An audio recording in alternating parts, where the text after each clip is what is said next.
यह है रावण के पिछले जन्म की कहानी। पूर्व जन्म में वह एक आदर्श राजा था, लेकिन फिर ऐसा कुछ हुआ कि ब्राह्मणों के श्राप से इस जन्म में राक्षस के रूप में जन्म हुआ। रामायण में उल्लेख है कि केकई देश में सत्यकेतु नामक राजा था।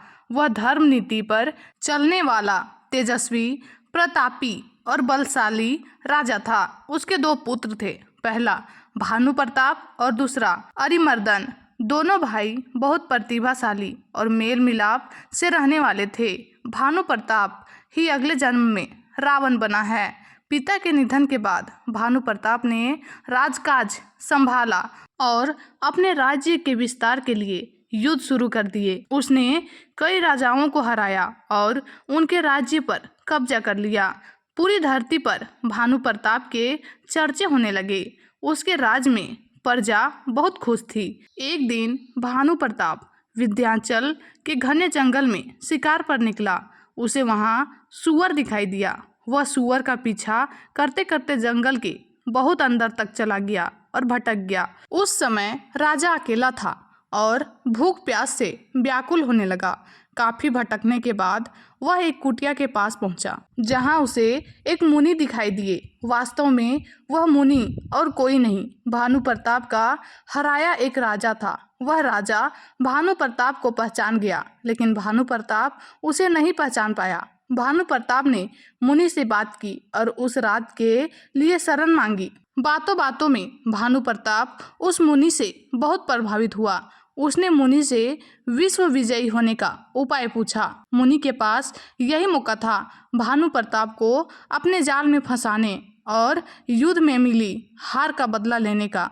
मुनि ने राजा से कहा कि वह 1000 ब्राह्मणों को भोजन कराएगा तो वह विश्व विजयी बन जाएगा। साथ ही मुनि ने कहा कि मैं रसोई बनाऊंगा और तुम परोसोगे तो दुनिया में कोई तुम्हें नहीं हरा पाएगा। इतनी बात होने के बाद दोनों सो गए। अगले दिन भानु प्रताप चला गया। तय कार्यक्रम के मुताबिक मुनि को भानु प्रताप के यहाँ भोजन बनाने जाना था, लेकिन उसने खुद जाने के बजाय अपना रूप धारण करके कालकेतु राक्षस को भेज दिया। कालकेतु भी भानु प्रताप से बदला लेना चाहता था, क्योंकि उसके 100 पुत्रों और 10 भाइयों को भी भानु प्रताप ने मार डाला था। कालकेतु ने भानु प्रताप के वहां जाकर भोजन बनाया, लेकिन उसमें मांस मिला था। जब ब्राह्मणों को भोजन परोसा जा रहा था तो आकाशवाणी हुई।